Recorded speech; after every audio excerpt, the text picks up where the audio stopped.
الہ واحد صدق اللہ مولانا العظیم وبلغنا رسولہ النبی الکریم الامین ونحن علی ذالک لمن الشاہدین والشاکرین والحمد للہ رب العالمین رب اشرح لی صدری ویسر لی امری واحلل عقدۃ من لسانی یفقہوا قولی اللہم ارنا الحق حقا وارزقنا اتباعہ وارنا الباطل باطلا وارزقنا اجتنابہ اللہم ارنا الاشیاء کما ہی ان اللہ وملائکتہ یصلون علی النبی یا ایہا الذین آمنوا صلوا علیہ وسلموا تسلیما اللہم صل وسلم علی سیدنا و مولانا محمد وعلی آل و اصحاب سیدنا و مولانا محمد وبارک وسلم وصلی علیہ الصلاۃ والسلام علیک یا رسول اللہ وعلی آلک وأصحابك یا حبیب اللہ الصلاۃ والسلام علیک یا شفیع المذنبین وعلی آلک وأصحابك یا رحمۃ للعالمین صلی اللہ علی محمد عدد ما ذکرہ الذاکرون وعدد ما غفل عن ذکرہ الغافلون۔ انتہائی عزت و احترام کے لائق قابل سر تکریم معزز و محترم سامعین کرام، پچھلے جمعۃ المبارک کے موقع پر میں آپ کی خدمت میں یہ عرض کر رہا تھا کہ اللہ تعالیٰ کی ذات پر ایمان لانے کا انسان کی زندگی پر کیا اثر ہوتا ہے، اور اگر وہ اثر نہیں ہوا تو انسان کو چاہیے کہ وہ اپنے دعوی توحید پر غور کرے۔ انفرادی طور پر جب ایک بندہ اللہ تعالیٰ کو مانتا ہے تو انفرادی طور پہ اس میں کیا تبدیلی آتی ہے اور کیا سوچ اس میں ڈیولپ ہوتی ہے۔ آج میں یہ عرض کرنا چاہتا ہوں کہ اجتماعی طور پر، معاشرتی طور پر، اجتماعی طور پر عقیدہ توحید کس طریقے سے انسانوں کی زندگی میں تبدیلی لاتا ہے. اور واضح رہے کہ اللہ تعالیٰ کی ذات کو ماننے کا صرف یہ مطلب نہیں ہے کہ بندہ زبان سے اقرار تو کر لے لیکن پھر اس کے احکامات کی اسے پرواہ نہ ہو. یعنی جس طریقے سے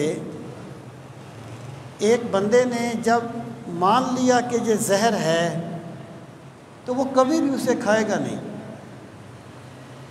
اس نے مان لیا کہ یہ آگ ہے تو وہ کبھی بھی اس میں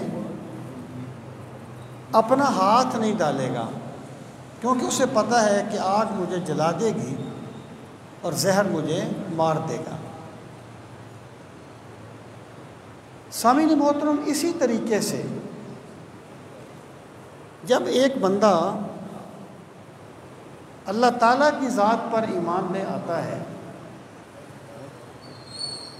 وہ مان لیتا ہے کہ میرا ایک رب ہے جو مجھے ہر حال میں دیکھتا ہے، اور اگر اس کا کرم میرے شامل حال نہ ہو تو میں ایک قدم بھی اٹھا نہیں سکتا، ایک لفظ بھی بول نہیں سکتا اور ایک سانس بھی لے نہیں سکتا. اور پھر جو میرا رب ہے ایک دن ایسا آئے گا جب میں نے اس کی بارگاہ میں حاضر ہونا ہے اور وہ مجھ سے میری زندگی کے بارے میں سوال کرے گا. اور اللہ تعالیٰ نے اپنے انبیاء کی وساطت سے اپنے احکامات انسانوں تک بھیجے ہیں. جب بندہ ان تمام چیزوں کو مان لیتا ہے تو پھر اس کی زندگی اس کی منشا کے مطابق نہیں گزرتی بلکہ رب کے حکم کے مطابق گزرتی ہے اور مولا کی رضا کے مطابق گزرتی ہے. انفرادی طور پر جو چیزیں تھیں وہ تو میں نے عرض کر دی. آج میں اجتماعی طور پر جو تبدیلیاں عقیدہ توحید لاتا ہے اور لائی ہیں جب توحید اپنے اصلی روپ میں مانی گئی، وہ بیسیکلی 3 تبدیلیاں ہیں. انسان کی زندگی کے بہت سے میدان ہیں، ان میں سے ایک میدان سیاسی ہے، ایک معاشرتی ہے اور ایک معاشی ہے. سیاسی میدان سے مراد یہ ہے کہ اس نے ریاست کا نظم کیسے چلانا ہے اور سربراہ مملکت کی حیثیت کیا ہوگی. اور معاشی میدان سے مراد یہ ہے کہ پیسہ جو ہے اس کی کیا حیثیت ہے انسان کے لیے، اور انسان کو کہاں تک اختیار ہے پیسے میں تصرف کرنے کا، اسے خرچ کرنے کا. اور تیسرا جو میدان ہے وہ معاشرتی ہے. معاشرہ آپ جانتے ہیں، عاشرہ یعاشرو کا معنی ہوتا ہے مل جل کے رہنا. معاشرہ سے مراد یہ ہے کہ جب انسان مل جل کے رہتا ہے تو پھر وہ دوسرے انسانوں کو کس نظر سے دیکھے گا، اور معاشرتی سطح پر اس کا رزلٹ کیا نکلا کہ پھر توحید کے عقیدے کو بحث کا مرکز تو بنا لیا گیا لیکن زندگی میں اس کا اثر نظر نہیں آتا تھا. کہ یہ بندہ اپنے رب کی عظمت پر ایمان لانے والا ہے. یعنی جب بھی بحثیں شروع ہو جاتی ہیں پھر میسج جو ہے وہ ختم ہو جاتا ہے. سامعین محترم، سب سے پہلی چیز ہم دیکھتے ہیں سیاسی میدان. دیکھیں، جب سے انسان دنیا میں آیا ہے تو ظاہر ہے کہ وہ کسی نہ کسی ایک نظام کے تحت ہی اس نے زندگی گزاری ہے. وہ قبائلی نظام ہو یا وہ کوئی خاندانی نظام ہو یا جو بھی ہو، یعنی وہ کسی نہ کسی کو اس نے اپنا ہیڈ ضرور مانا ہے. اب معاملہ کیا تھا؟ معاملہ یہ تھا کہ جو بادشاہ تھے انہوں نے لوگوں کے ذہنوں میں یہ عقیدہ راسخ کر دیا تھا کہ اب اللہ تعالیٰ کی ذات ہم میں حلول کر گئی ہے. ہم کہتے ہیں نا، فرعون اپنے آپ کو خدا کہتا تھا، نمرود اپنے آپ کو خدا کہتا تھا. تو اس کا یہ مطلب نہیں ہے کہ فرعون یہ کہتا تھا کہ کائنات کو میں نے بنایا ہے یا کائنات کا خالق میں ہوں. اس کا مطلب یہ تھا کہ وہ یہ کہتا تھا کہ جو ہمارا دیوتا ہے اس کا اظہار اب میری شکل میں ہوا ہے. یعنی بادشاہوں نے ہمیشہ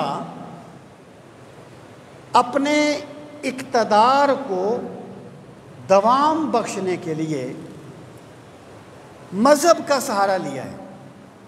اور یہ جو آپ لفظ سنتے ہیں ظل الہی، اللہ کا سایہ، یہ کیا ہے؟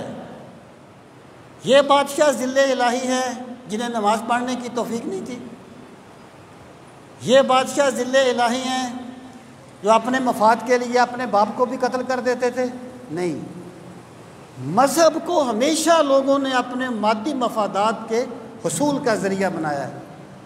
یہ بھی ایک مذہبی ٹچ ہے بادشاہ کو ظل الہی کہنا، تاکہ لوگوں کے ذہنوں میں یہ بات جائے کہ او یہ تو اللہ کا سایہ ہے، یہ تو بڑا مقدس ہے.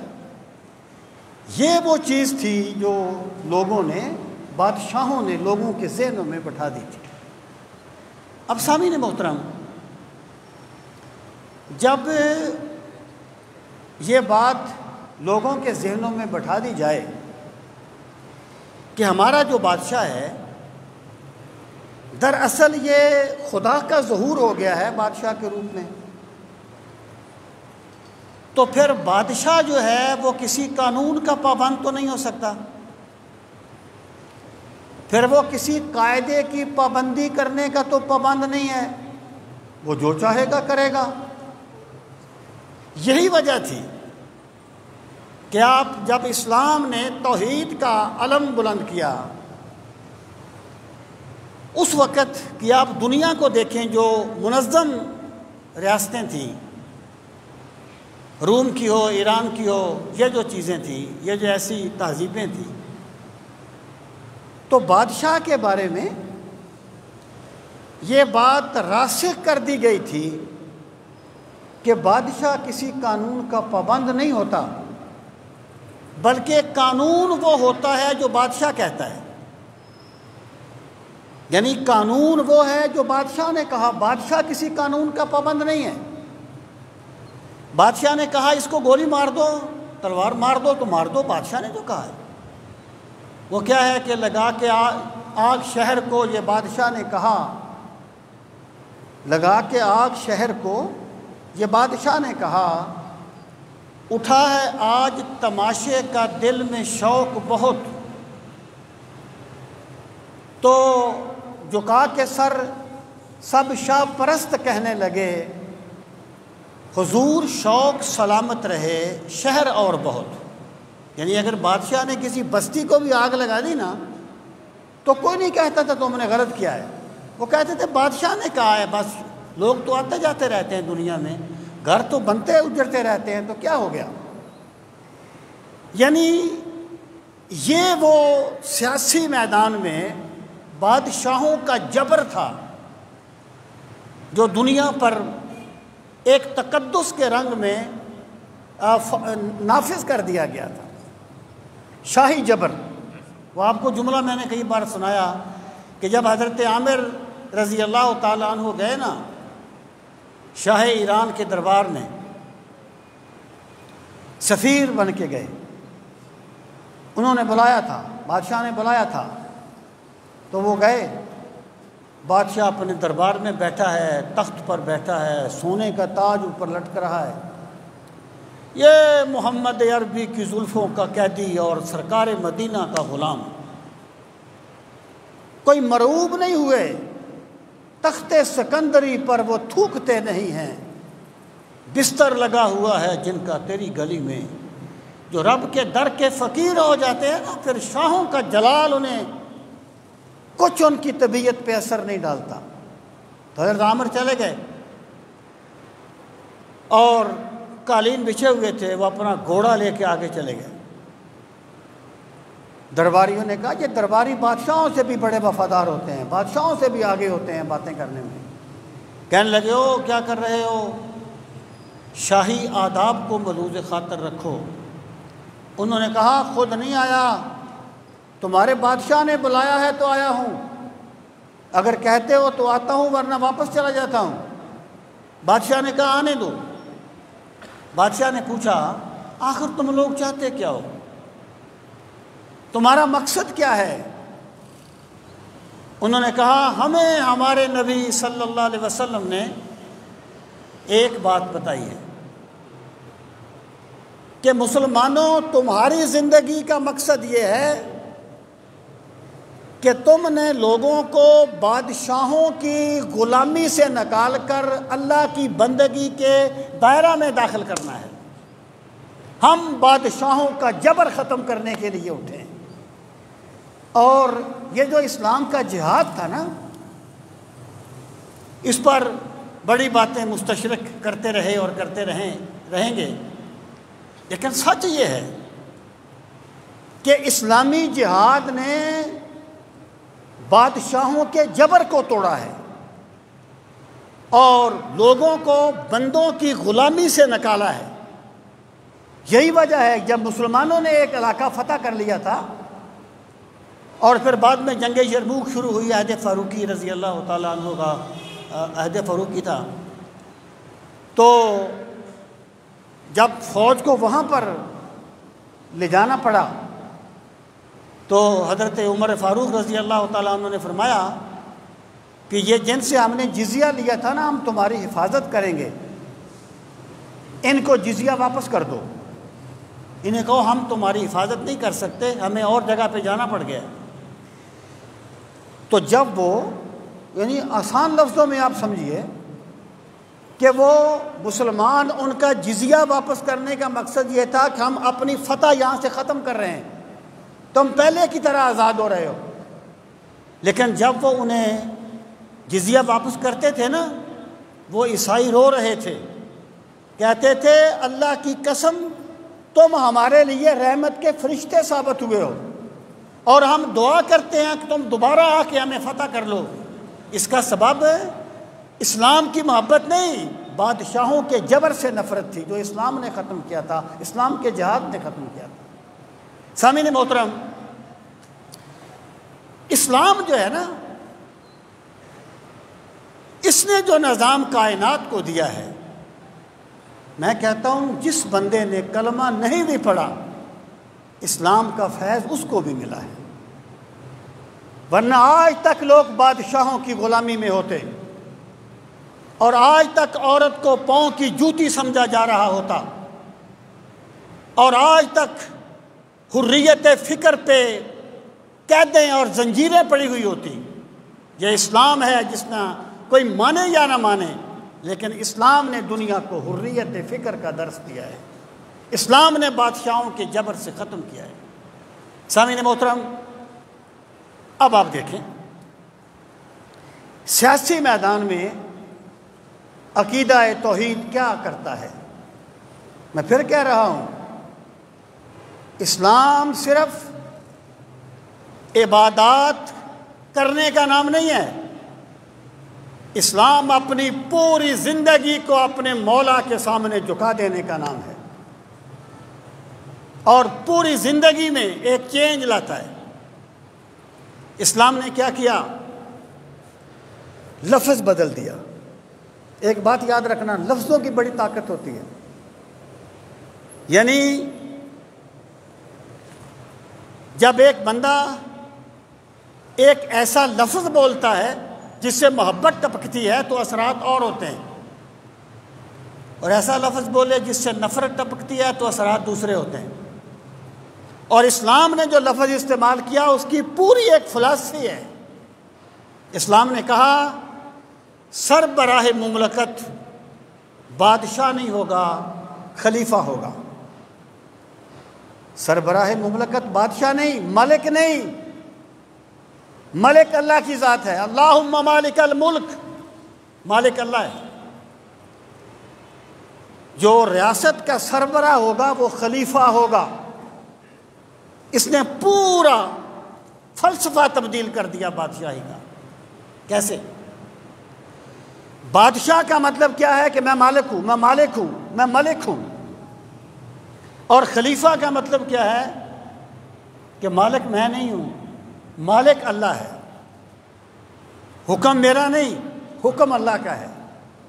خلیفہ کہتے ہیں جانشین کو، کسی کا نائب، کسی کا جانشین۔ تو اسلام نے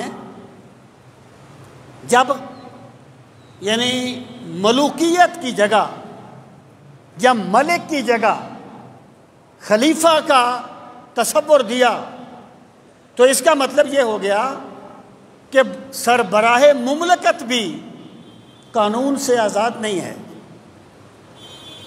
قانون سے آزاد نہیں ہے، اور قانون وہ نہیں ہے جو اس نے کہا ہے، قانون وہ ہے جو اللہ اور اللہ کے رسول نے بنایا ہے، اور یہ صرف اسے نافذ کرنے کا ذمہ دار ہے۔ پورا کنسپٹ بدل دیا اور پوری فلسفی بدل دی، پوری سائنس گویا کہ تبدیل ہو گئی۔ اب کیا ہوا؟ اب یہ ہوا کہ خلیفہ تو ہے لیکن وہ اپنے آپ کو ملک کا مالک نہیں سمجھتا۔ اسلام میں جو تصور خلافت ہے نا، یہ ہمارا آج کل کی وزارت عظمیٰ نہیں ہے، یہ آج کل کی صدارت نہیں ہے، یہ بہت بڑی ذمہ داری کو قبول کرنے کا نام ہے، بہت بڑی ذمہ داری۔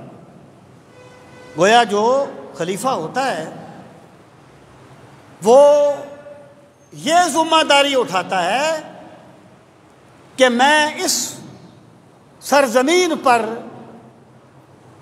جس کا مالک اللہ ہے، میں اللہ کے احکامات کو یہاں نافذ کروں گا، بے شک مجھے جتنی بھی مشکلات برداشت کرنی پڑیں میں اس کو نافذ کروں گا۔ سامعین محترم، اب آپ دیکھیں کہ جب اسلام نے سربراہ مملکت کی جگہ خلیفہ کا لفظ بولا تو پھر جو شاہی تکبر تھا اس کی تو بنیادیں اکھڑ گئی۔ اب کیا ہوا؟ اب یہ ہوا، اسلام نے یہ گویا درس دے دیا لوگوں کو، یہ بات بتا دی کہ بادشاہ جو ہوگا، تمہارا جو سربراہ مملکت ہوگا، وہ قانون سے آزاد نہیں ہوگا۔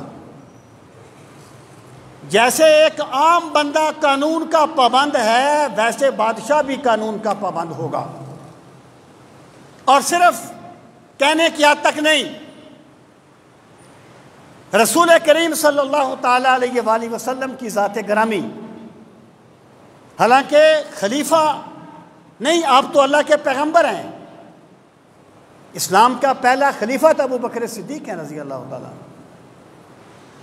لیکن سربراہ مملکت ہیں، یعنی پیغمبر ہونے کے ساتھ ساتھ ریاست کے بھی سربراہ ہیں۔ لیکن آپ نے کبھی اپنے آپ کو دوسروں سے ممتاز نہیں کیا، اور کبھی اپنے آپ کو قانون سے آزاد ظاہر نہیں کیا۔ حالانکہ شان کیا ہے؟ اللہ تعالیٰ کے پیغمبر ہیں، اور پیغمبر کی شان یہ ہے یحل لہم الطیبات و یحرم علیہم الخبائث، کہ وحی الہی سے پیغمبر چیزوں کو حلال بھی کرتا ہے اور حرام بھی کرتا ہے۔ یعنی سرکار قانون میں، اسلامی قانون میں تو قرآن کے بعد سنت کا درجہ آتا ہے نا جی، یعنی سرکار خود قانون بنانے والے ہیں حکم الہی سے، اللہ کے مقابلے میں نہیں، مرضی الہی کا اظہار کرنے کے لیے۔ سامعین محترم، لیکن رسول کریم صلی اللہ تعالیٰ علیہ وآلہ وسلم نے کبھی اپنے آپ کو ممتاز نہیں کیا، باوجود اس کے کہ پورے عرب کے سربراہ مملکت بھی ہیں، شان پیغمبر تو الگ ہے۔ جب صحابہ کرام بدر کے لیے غزوہ بدر کے لیے جا رہے تھے تو ایک ایک اونٹ پر 3 بندے سوار تھے، یعنی باری باری 3 بندے سوار ہوتے تھے۔ رسول کریم صلی اللہ تعالیٰ علیہ وآلہ وسلم کے ساتھ ایک حضرت ابو لبابہ تھے، ایک غالباً مولا علی کرم اللہ تعالیٰ وجہہ الکریم تھے، تو 3 یعنی ایک سرکار کی ذات گرامی تھی۔ تو جب سرکار کے پیدل چلنے کا مرحلہ آتا تو دونوں عرض کرتے یا رسول اللہ صلی اللہ علیہ وسلم آپ سوار ہو جائیں، ہم پیدل چلیں گے۔ ایک غلام کی اس سے بڑھ کر کیا اس کے لیے خوشی کا مقام ہو سکتا ہے کہ سرکار اونٹنی پہ سوار ہوں اور غلام مہار پکڑ کے جا رہا ہوں۔ دشت طیبہ میں تیرے ناکے کے پیچھے پیچھے، دشت طیبہ میں تیرے ناکے کے پیچھے پیچھے، دھجیاں جیب و گریباں کی اڑاتے جاتے۔ دونوں عرض کرتے یا رسول اللہ صلی اللہ علیہ وسلم آپ سوار ہو جائیں، ہم پیدل چلتے ہیں۔ تو سرکار پتہ کیا فرماتے تھے؟ اللہ اکبر، کبھی غور کرنا، فرمایا ما انتما باقوا منی ولا انا اغنی عن الاجر، تم مجھ سے زیادہ طاقتور نہیں ہو اور نہ میں تم سے کم اجر کی امید رکھتا ہوں۔ یعنی جس طریقے سے تم اجر کے طالب ہو میں بھی اجر کا طالب ہوں۔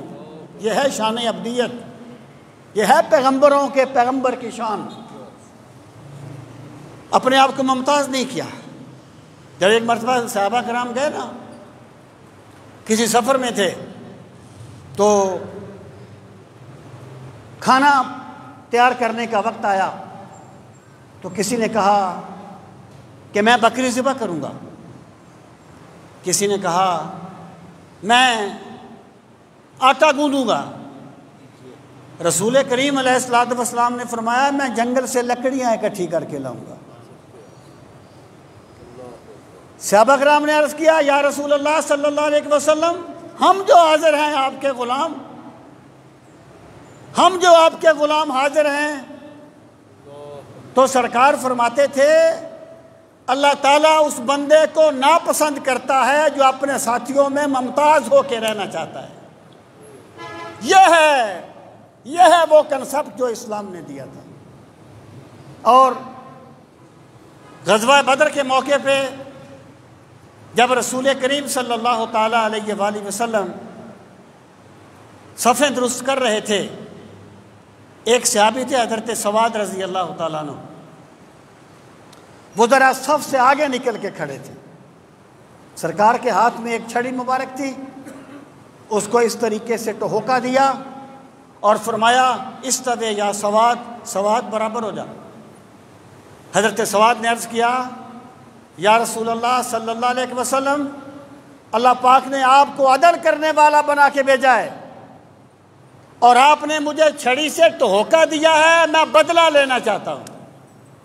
سربراہ مملکت ہیں، سپہ سالار ہیں، کمانڈر ان چیف ہیں اس لشکر کے، لیکن رسول کریم صلی اللہ تعالیٰ علیہ وآلہ وسلم نے اپنی پشت مبارک اس کے سامنے کر دی، فرمایا سواد آ مجھ سے بدلہ لے لے۔ اس نے کہا یا رسول اللہ جب آپ نے مجھے ٹہوکا دیا تھا نا میری پشت پہ کپڑا نہیں تھا، میرے بدن پہ کپڑا نہیں تھا، تو سرکار مدینہ نے اپنی پشت مبارک سے کپڑا اٹھا دیا، مجھ سے بدلہ لے لے۔ حضرت سواد جا کے سرکار کے جسم پاک کو بوسے دینے لگے، چومنے لگے، کہنے لگے یا رسول اللہ میں کون ہوتا ہوں آپ سے بدلہ لینے والا؟ میں تو اسی دن بک گیا تھا آپ کی بارگاہ میں جس دن آپ کا کلمہ پڑا تھا۔ میں نے سوچا جنگ کا عالم ہے، شاید میں شہید ہو جاؤں، میں نے سوچا آپ کے جسم پاک کے ساتھ میرا جسم مست ہو جائے، میں بوسے دے دوں آپ کے بدن اقدس کو، کیونکہ جو چیز آپ کے بدن اقدس کے ساتھ مست ہو جاتی ہے اللہ اس پہ دوزخ کی آگ کو حرام کر دیتا ہے۔ سامعین محترم، حضرت سواد نے تو کیا جو کیا، وہ تو ان کی محبت ہے نا، ذرا صحابہ کی محبت بھی تو دیکھیے نا، کہ شہادت کی موت جانے کا امکان ہے نا، شہادت کی موت، اور شہید کا پہلا قطرہ بعد میں گرتا ہے، اللہ اس کی قربانی کو پہلے قبول فرما لیتا ہے، لیکن وہ جو اپنی نجات کا سامان سمجھتے ہیں وہ رسول کریم علیہ الصلوۃ والسلام کی ذات گرامی سے محبتوں کو سمجھتے ہیں۔ سامعین محترم، یہ حضرت سواد کا معاملہ تھا، لیکن سرکار نے بھی تو ثابت کر دیا نا سربراہ مملکت ہو کر کہ بادشاہ بھی کسی قانون سے برتر نہیں ہوتا، کیونکہ اسلام نے بادشاہی کا کنسپٹ ختم کر کے خلافت کا کنسپٹ دیا تھا کہ سربراہ مملکت جو ہے وہ آل نال نہیں ہوتا، اللہ کے احکامات کو نافذ کرنے کا ذمہ دار ہوتا ہے۔ سامعین محترم، اب آپ دیکھ لیں، زندگی دیکھ لیں کہ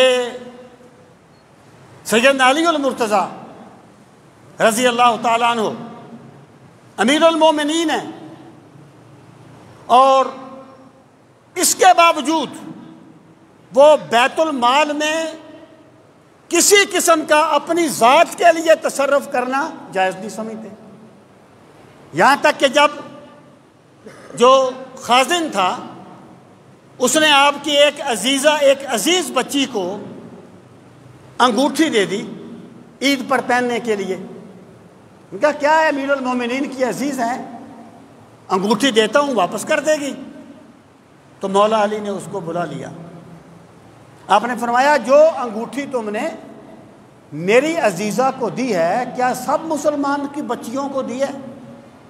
عرض کیا نہیں، فرمایا اگر تم نے ادھار نہ دی ہوتی تو میں تمہارے ہاتھ کاٹ دیتا، یہ بیت المال ہماری ملکیت نہیں ہے، یہ بیت المال ہمارے پاس مسلمانوں کی امانت ہے۔ سامعین محترم، اور یہ جو اسلام نے جو نظام دیا ہے نا، یہ کوئی صرف کتابی باتیں نہیں ہیں، یہ صرف کوئی ٹیبل کی باتیں نہیں ہیں، یہ میرے پاک نبی کے خلفاء نے عملی طور پر ثابت کر کے دیا ہے۔ سیدنا علی المرتضیٰ رضی اللہ تعالیٰ عنہ ایک زرہ کے مقدمے میں دربار جو قاضی کے پاس پیش ہوئے، اب آپ امیر المومنین ہیں، اور صرف امیر المومنین نہیں، میرے پاک نبی نے فرمایا حق ادھر ہوتا ہے جدھر میرا علی ہوتا ہے، کوئی مطلق نہیں کہ کوئی سربراہ مملکت ہے، وہ میرے نبی کا ویر ہے جس کے بارے میں میرے پاک نبی نے فرمایا النظر الی وجہ علی عبادہ، لوگوں میرے علی کے چہرے کو دیکھنا بھی عبادت ہے۔ وہ شان والا امیر المومنین حضرت علی گئے تو قاضی گواہوں پر جرا کرتا ہے، غور کیجئے آپ، قاضی ہے یعنی آپ کے وہ جو قاضی ہوتا ہے وہ خلیفہ کے انڈر ہی ہوتا ہے نا جی۔ آپ نے فرمایا میرا بیٹا حسن گواہ ہے اور میرا غلام کمبر گواہ ہے۔ کمبر جو تھا نا یہ مولا علی کا ایک غلام تھا، اس نے کہا تھا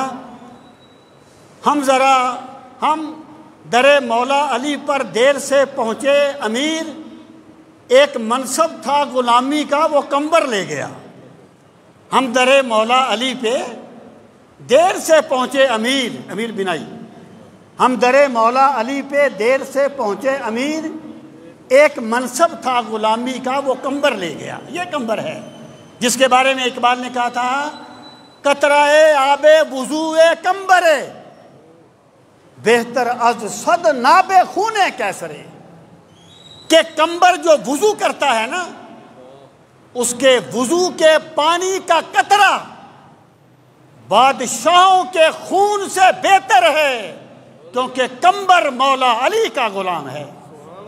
یہ ہے شان والا کمبر جس کو گواہ کے طور پہ پیش کیا۔ اور دوسرے مولا علی، مولا حسن سید شباب اہل الجنہ، جنتی جوانوں کے سردار۔ لیکن پتہ ہے قاضی نے کیا کہا؟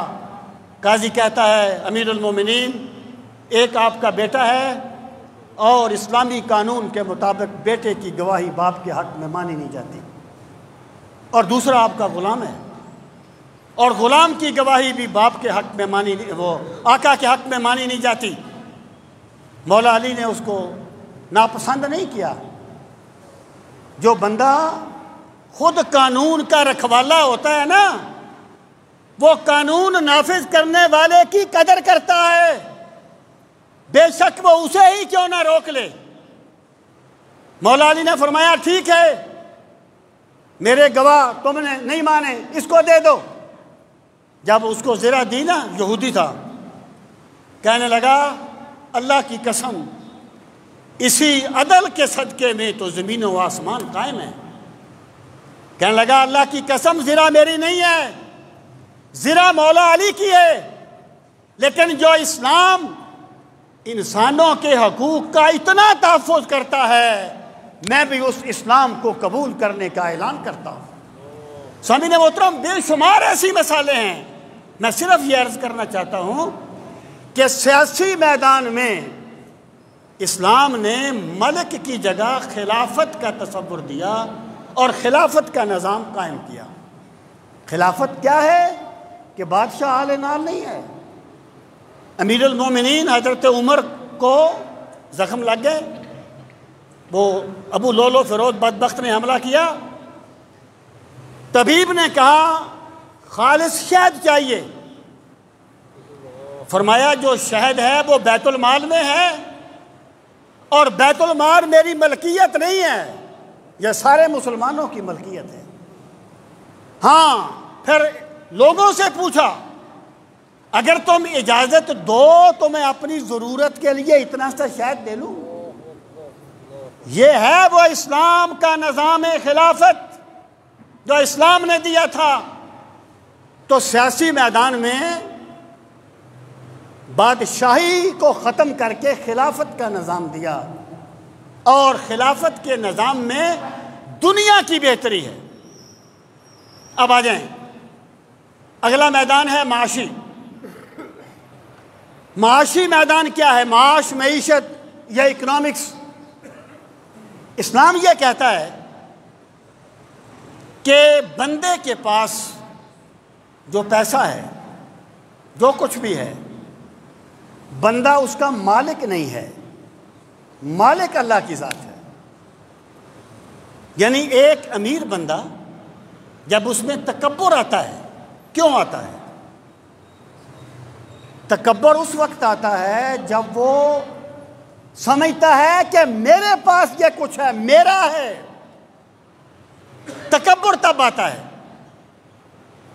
اسلام ملکیت کا تصور ختم کر دیتا ہے۔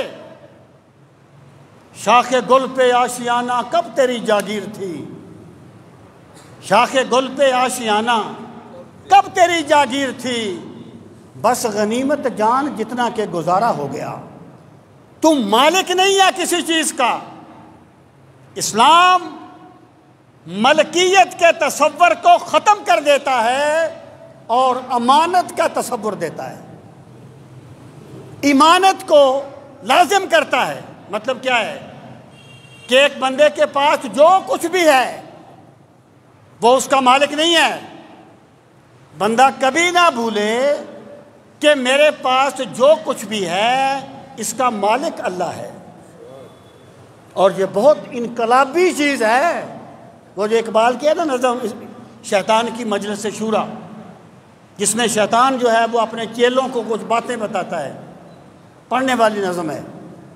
اس میں وہ اسلام کی خوبیاں بیان کرتے ہوئے کہتا ہے، شیطان کہتا ہے اس سے بڑھ کے اور کیا ہو فکر و عمل کا انقلاب، اس سے بڑھ کے اور کیا ہو فکر و عمل کا انقلاب، بادشاہوں کی نہیں اللہ کی ہے یہ سرزمین۔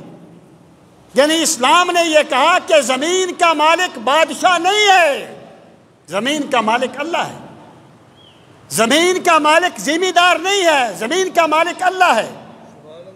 تو یاد رکھنا اس بات کو، جب ایک بندہ صرف کہنے کی حد تک نہیں، دل میں یہ بات اتار لے کہ میں مالک نہیں ہوں، مالک میرا رب ہے، صرف برکت کے لیے نہیں۔ پرابلم کیا ہے؟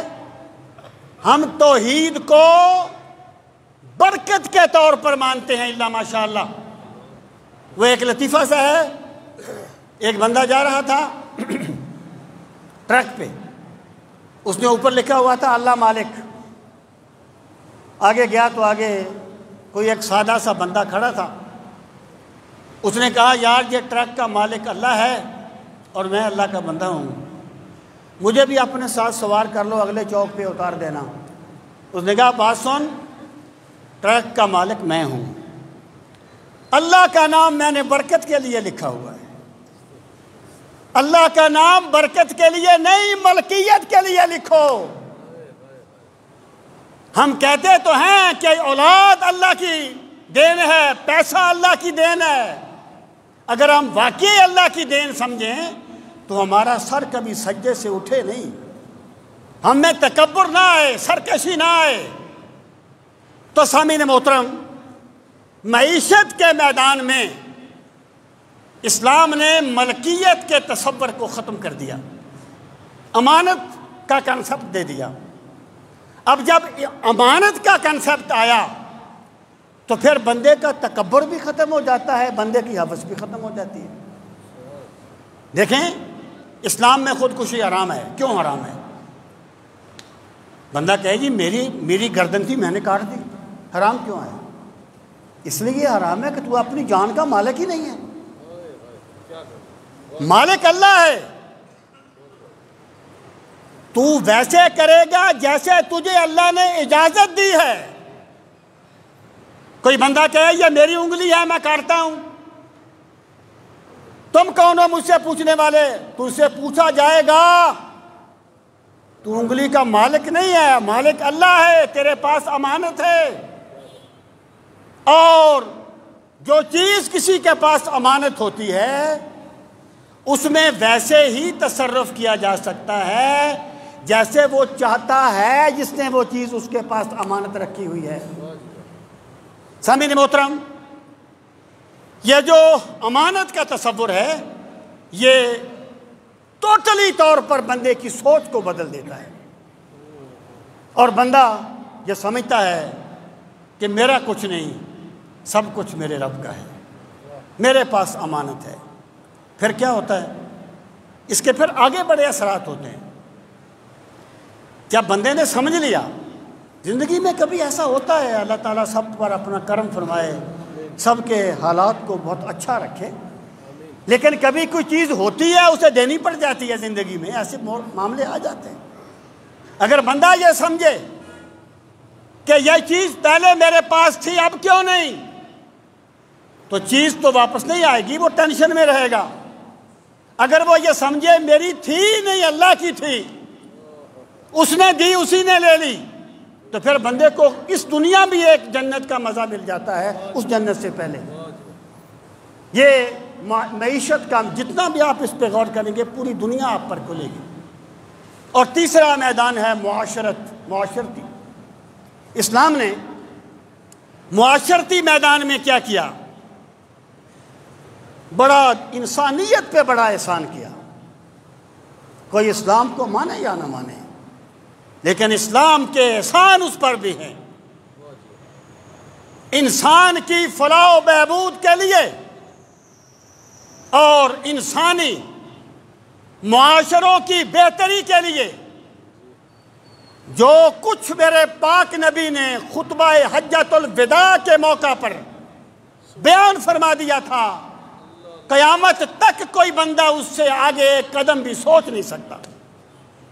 ایک طرف تاریخ کھڑی ہے لفظوں کے انبار لیے، ایک طرف تاریخ کھڑی ہے لفظوں کے انبار لیے، لیکن آپ کا سیدھا سچا آخری خطبہ ایک طرف۔ معاشرت کے میدان میں کیا کیا اسلام نے؟ سب سے پہلا یہ احسان کیا، ذات پات کو ختم کر دیا۔ پوری دنیا میں ذات پات تھی، یہ برہمن ہے، یہ شودر ہے، یہ اردو ہے، یہ امیلو ہے، یہ مشکینو ہے، یہ آقا ہے، یہ غلام ہے۔ پوری دنیا اس وقت ذات پات کے شکنجے میں کسی ہوئی تھی۔ جب اسلام نے یہ اعلان کیا، میرے پاک نبی نے یہ اعلان کیا، یا ایھا الناس انا خلقناکم من ذکر و انثی وجعلناکم شعوبا وقبائل لتعارفوا ان اکرمکم عند اللہ اتقاکم۔ اے لوگو، ہم نے تمہیں ایک مرد اور عورت سے پیدا کیا ہے۔ ان کا کنسیپٹ کیا تھا پہلے کہ برہمن دیوتا کے سر سے پیدا ہوا، اس لیے وہ کسی قانون کا پابند نہیں ہے۔ شودر تو پاؤں سے پیدا ہوا ہے، وہ کون ہوتا ہے معاشرے میں عزت پانے والا؟ بھائی جب ایک جرم بندے نے کیا ہی نہیں ہے، اس کو سزا کیوں دی جاتی ہے؟ تو اسلام نے معاشرتی میدان میں دنیا پہ یہ احسان کیا کہ ذات پات کے بت توڑ دیے اور فرمایا ان اکرمکم عند اللہ اتقاکم۔ لوگو، اللہ کے نزدیک سب سے زیادہ افضلیت والا وہ ہے جو زیادہ تقوی والا ہے۔ اگر کسی غلام میں تقوی زیادہ ہوگا تو وہ آقا سے بہتر ہو جائے گا، آقا میں تقوی زیادہ ہوگا تو غلام سے بہتر ہو جائے گا۔ اگر تقوی کسی گورے میں ہوگا تو گورا بہتر ہوگا، کالے میں ہوگا تو کالا بہتر ہوگا، عرب میں ہوگا تو عرب بہتر ہوگا، عجم میں ہوگا تو عجم بہتر ہوگا۔ کیا آپ نہیں دیکھتے؟ ایک طرف ابو لہب ہے، رسول کریم صلی اللہ تعالی علیہ وآلہ وسلم کا چچا بھی لگتا ہے اور سردار ہے، اس کا نام گالی بنا دیا گیا، تبت یدا ابی لہب و تب، ابو لہب تیرے دونوں ہاتھ ٹوٹ جائیں، تو تباہ ہو جائے۔ لیکن دوسری طرف کرن کے جنگلوں میں اونٹ چرانے والا اویس کرنی ہے۔ میرے پاک نبی صلی اللہ تعالی علیہ وسلم اپنے صحابہ سے فرماتے ہیں کہ میرے وصال کے بعد اویس کرنی کے پاس جانا اور انہیں کہنا میری امت کی بخشش کے لیے دعا کریں۔ یہ ہے وہ معاشرتی انقلاب جو اسلام نے دنیا میں برپا کیا ہے کہ تمام لوگوں کو، یعنی ذات پات کے فرق مٹا دیے، کالے اور گورے کے فرق مٹا دیے۔ یہی وجہ ہے کہ پھر ایک منظر دنیا نے دیکھا کہ جب 25 لاکھ مربع میل کا خلیفہ امیر المومنین عمر بن خطاب رضی اللہ تعالیٰ عنہ بیت المقدس ایک معاہدہ کرنے کے لیے گئے تو طے شدہ بات کے مطابق آقا اور خلیفہ نے اونٹ کی مہار پکڑی ہوئی تھی اور غلام اونٹ پہ سوار تھا۔ دیکھو کس شان سے امت کا امام آتا ہے، آپ پیدل ہے، سواری پہ غلام آتا ہے۔ یہ ہے وہ ذات پات کا فرق جو اسلام نے توڑا۔ یہ اس میں معاشرت کے میدان میں آخری بات کر رہا ہوں، یہ بھی سیدنا فاروق اعظم رضی اللہ تعالیٰ عنہ کے زمانے کی بات ہے، دور فاروقی کی بات ہے۔ آپ بیٹھے ہوئے تھے اور بہت سے سردار بیٹھے تھے، اور اتنی دیر میں حضرت بلال آ گئے۔ ان سرداروں میں ایک سہیل بھی تھا، مسلمان ہو گئے تھے، اب تو مسلمان تھے رضی اللہ تعالیٰ عنہ۔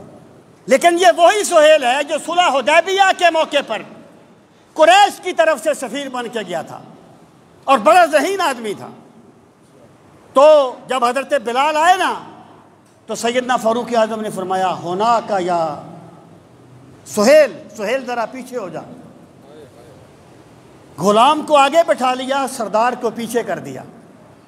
پھر کوئی اور غریب صحابی آئے پہلے اسلام قبول کرنے والے، فرمایا ہونا کا یا سہیل، سہیل ذرا پیچھے ہو جا۔ سہیل پیچھے ہوتے گئے، غلام آگے بیٹھتے گئے، غریب آگے بیٹھتے گئے، سردار پیچھے ہوتا گیا، یہاں تک کہ جہاں جوتے پڑے ہوئے تھے نا وہاں پہنچ گیا سہیل۔ اب ان کے اندر کا سردار جاگا، کہنے لگے امیر المومنین آپ کی بارگاہ میں اب ہمارا یہی مقام ہے کہ ہم جوتوں میں بیٹھیں گے اور یہ غریب لوگ آگے بیٹھیں گے؟ سیدنا فاروق اعظم نے فرمایا سہیل جو میرے نبی کے قدموں میں پہلے گیا تھا وہ آگے بیٹھے گا، جو بعد میں آیا ہے وہ پیچھے بیٹھے گا۔ یہ ہے وہ انقلاب جو اسلام نے برپا کیا تھا، جو عقیدہ توحید نے دنیا کو دیا ہے۔ اللہ تعالی ہمیں اسلام کا فہم صحیح نصیب فرمائے۔ وما علینا الا البلاغ المبین۔ جن حضرات نے سنتیں ادا کرنی ہیں وہ سنتیں ادا کر لیں۔